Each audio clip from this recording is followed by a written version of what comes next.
মেয়েটি পর্নের কাপড় খুলে আমার দিকে এগোতে লাগলো আর বলতে লাগলো, আয় আমার কাছে আয়, কর আমার সাথে কিছু কর, আমার বাচ্চা লাগবে, দে আমাকে বাচ্চা দে। আমার ডাক্তারি জীবনে এমন পেশেন্ট আমি পাইনি। আমি বললাম, আমি আপনাকে বাচ্চা দিব, বাচ্চা নিতে হলে তো আপনাকে আমার কাছে আসতে হবে। আমি এই কথা বলার সাথে সাথে মেয়েটি দৌড়ে গিয়ে ঘরে দরজা লাগিয়ে দিল। আমি কিছুটা সংকুচিত হলাম, কারণ তখন দরজার বাইরে দাঁড়িয়ে ছিল মেয়েটির স্বামী এবং মা।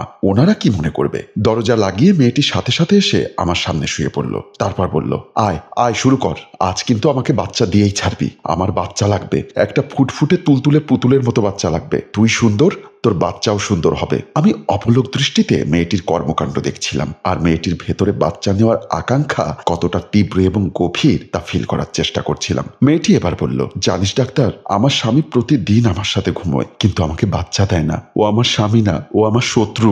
আমার স্বামী হলে আমাকে একটা বাচ্চা দিত, তুলতুলে ফুটফুটে বাচ্চা। আমি তার কাছে গিয়ে বসলাম, মাথায় হাত রেখে বললাম, আমি অবশ্যই আপনাকে বাচ্চা দিব, তবে আপনার থেকে আমার কথা শুনতে হবে। মেয়েটি শোয়া থেকে উঠে বসে বলল, আমি তো সব কথা শুনবো, তুই শুধু আমার একটি কথা শোন, আমাকে একটি বাচ্চা দে। আজকে আপনাকে কোনো বাচ্চা দিব না, কালকে দিব। তুই ভয় পাচ্ছিস কেন? এখানে বাথরুম আছে, তুই আমাকে বাচ্চা দিয়ে গোসল করে চলে যেতে পারবি। আমি বুঝতে পারলাম এখনো কিছুটা সেন্স বোধ মেয়েটার ভেতরে আছে, প্রপার ট্রিটমেন্ট দিলে সুস্থ হয়ে যাবে। তারপর আমি বললাম, আজ বাচ্চা দিতে পারবো না, আপনাকে কথা দিলাম, আপনি যদি আমার দেওয়া ঔষধগুলো ঠিক মতো খান, আমি কালকে এসে আপনাকে ঠিকই বাচ্চা দিব। মেয়েটি বলল, প্রমিস? আমি বললাম, প্রমিস। এখন আপনার কাপড়গুলো পরে নিন। বলে আমি রুম থেকে বের হয়ে আসলাম। তখনও দরজার সামনে দাঁড়িয়ে ছিল মেয়েটির মা এবং স্বামী বাবু। আমাকে দেখে মেয়েটির স্বামী বলল, কি বুঝলেন ডাক্তার সাহেব, আমার স্ত্রী কি সুস্থ হবে? হবে, তবে লং টাইম ট্রিটমেন্ট করতে হবে। আমি যে ঔষধগুলো দিয়েছি প্রতিদিন ওগুলো খাওয়ানোর চেষ্টা করবেন। মেয়েটির মা বলল, ও তো ঔষধ খেতে চায় না, মুখে দিলেও ফেলে দেয়, প্রতিদিন আমি এসে খাওয়াবো, আপনাদের টেনশন করতে হবে না। তখন মেয়েটির স্বামী এসে আমার হাত ধরে বলল, ডাক্তার, যে কোনো কিছুর বিনিময়ে ওকে সুস্থ করে দিন। Don't worry mister Babu, I will try. আচ্ছা বলুন তো, ওর এই অবস্থার কারণ কি? মেয়েটির মা বলল, সে কথা যদি জানতে চান তাহলে আপনাকে ফিরে যেতে হবে তার বিয়ের আগের একদিনে। আপনি বলুন, আমার ওকে নিয়ে স্টাডি করতে হবে, জানতে হবে সে কেন এমন হলো। মেয়েটির মা বলল, তাহলে শুনুন। আমি সেদিন ড্রয়িং রুমে আমার ছেলের ঘরের নাতিনকে নিয়ে বসেছিলাম। ইভা স্কুল থেকে এসে স্কুল ব্যাগটা টি টেবিলের উপরে রেখে ভাইয়ের ছেলেকে আমার কোল থেকে নিয়ে নিল। ইভা ভাইয়ের ছেলেকে খুব বেশি আদর করত। মাত্র 16 দিনের নবজাতক ছিল আমার নাতিটি। ইভা হয়তোবা কোলে নিতে গিয়ে অসতর্কতায় ছোট বাচ্চাটিকে ব্যথা দিয়ে দেয়। আমার নাতিটি হাউমাউ করে কান্না করতে থাকে। পাশের রুম থেকে আমার ছেলের বউ প্রিয়া এসে ইভার কোল থেকে ওর ছেলেকে নিয়ে নিল। ইভা তখন বলল, ভাবি, তুমি ওকে আমার কোল থেকে নিয়ে নিলে কেন?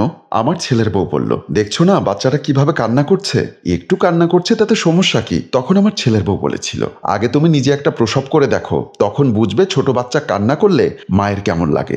বলেই সেদিন আমার ছেলের বউ বাচ্চাটিকে নিয়ে চলে গিয়েছিল। সেদিন ইভা মনে অনেক কষ্ট পেয়েছিল, আমাকে জড়িয়ে ধরে বলেছিল, মা, বাচ্চা দেখলে আমার এত আদর লাগে, কিন্তু আমি বাচ্চাকে আদর করতে গেলে বাচ্চা কান্না করে। তুমি দেখবে মা, আমার যেদিন বাচ্চা হবে সেদিন আমার বাচ্চা একটুও কান্না করবে না, আমি আমার বাচ্চাকে অনেক আদর করব।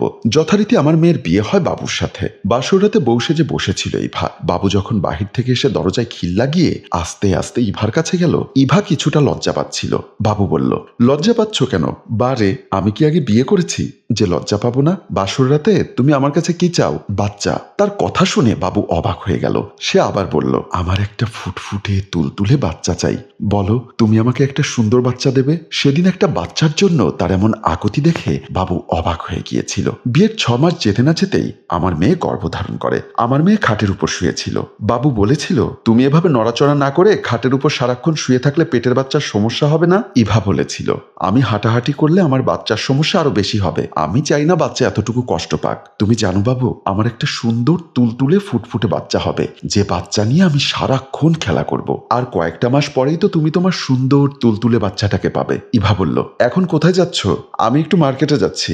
আমার বাচ্চার জন্য একটা হলুদ রঙের কিট সেট খুঁজে আনবে। এখনো বাচ্চা পৃথিবীতে আসেনি, এর মধ্যে তুমি ওর জন্য পোশাক খেলনা কিনতে কিনতে আলমারি ভর্তি করে রেখেছো। আচ্ছা ঠিক আছে, পেলে নিয়ে আসবো। বলে বাবু চলে গিয়েছিল। সেদিন আমি ড্রয়িং রুমে বসেছিলাম। বাবুর কল পেয়ে কলটা রিসিভ করলাম। বাবু তখন আমার মেয়েকে নিয়ে হসপিটালে। বাবু আমাকে বলল, মা, আমি ইভাকে নিয়ে হসপিটালে আছি, কিছুক্ষণের মধ্যেই ওর সিজার হবে, আপনি তাড়াতাড়ি ইপ্তি হেলথ কেয়ার হসপিটালে চলে আসুন। আমি তখন বৌমাকে ডেকে বললাম, বৌমা, ও বৌমা। বৌমা এসে আমাকে জিজ্ঞাসা করলো, কি হয়েছে মা?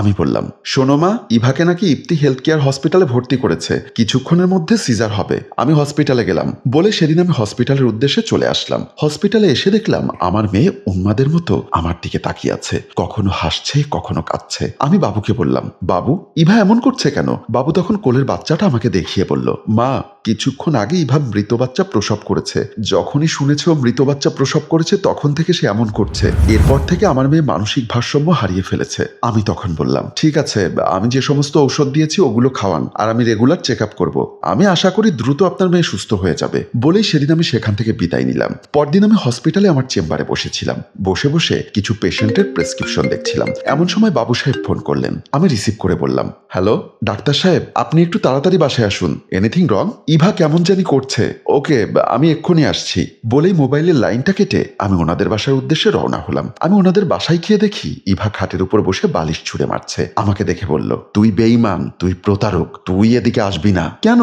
তুই আমাকে বাচ্চা দিবি বলে এখনো বাচ্চা দিসনি। বাচ্চা দেওয়ার জন্যই তো এসেছি। সত্যি তো? হ্যাঁ সত্যি। তাহলে দে দে, আমাকে তাড়াতাড়ি একটা বাচ্চা দে, তুলতুলে ফুটফুটে একটা বাচ্চা। তার আগে যে আপনাকে এই ওষুধগুলো খেতে হবে। তুই যদি আমাকে বাচ্চা দিস তাহলে আমি সব ওষুধ খাবো। তারপর আমি পাশে রাখা ওষুধগুলো তাকে খাইয়ে দিলাম। সেই ওষুধগুলো খাবার পর বলল, আয় আমাকে এক্ষুনি বাচ্চা দে। আপনি একটু রেস্ট করুন, আমি ফ্রেশ হয়ে এসে আপনাকে বাচ্চা দিব। ঠিক আছে, তাড়াতাড়ি আয়। বলেই সে আবার শুয়ে পড়ল। তারপর আমি ওনাদের থেকে বিদায় নিয়ে আবার আমার চেম্বারে চলে আসলাম। এর 6 মাস পর আমি চেম্বারে বসেছিলাম। বাবু আর ইভা আমার জন্য কিছু গিফট নিয়ে আমার চেম্বারে আসলো। আমি ওদেরকে দেখে বসা থেকে উঠে বললাম, congratulations mister Babu, I hope আপনার স্ত্রী এখন পুরোপুরি সুস্থ। তখন ইভা বলল, আপনার রেগুলার ট্রিটমেন্ট এবং নার্সিং এর কারণে আমি পুরোপুরি সুস্থ হয়েছি। আপনাকে অসংখ্য ধন্যবাদ আমাকে সুস্থ করে তোলার জন্য। আমি বললাম, প্লিজ সিট ডাউন। তারপর আমি তাদের সাথে বিভিন্ন বিষয় নিয়ে কথা বলছিলাম। হ্যালো ভিউয়ার্স, মানসিক ভারসাম্যহীন রোগীদের সাথে কখনোই মিসবিহেভ করবেন না। প্রপার ট্রিটমেন্ট পেলে এরা সুস্থ হয়। তাই আসুন মানসিক ভারসাম্যহীন রোগীদেরকে ঘৃণা না করে ভালোবাসা দিয়ে সুস্থ করে তুলি। গল্পটি ভালো লাগলে লাইক, কমেন্ট, শেয়ার করে সবাইকে দেখার সুযোগ করে দিন। ধন্যবাদ।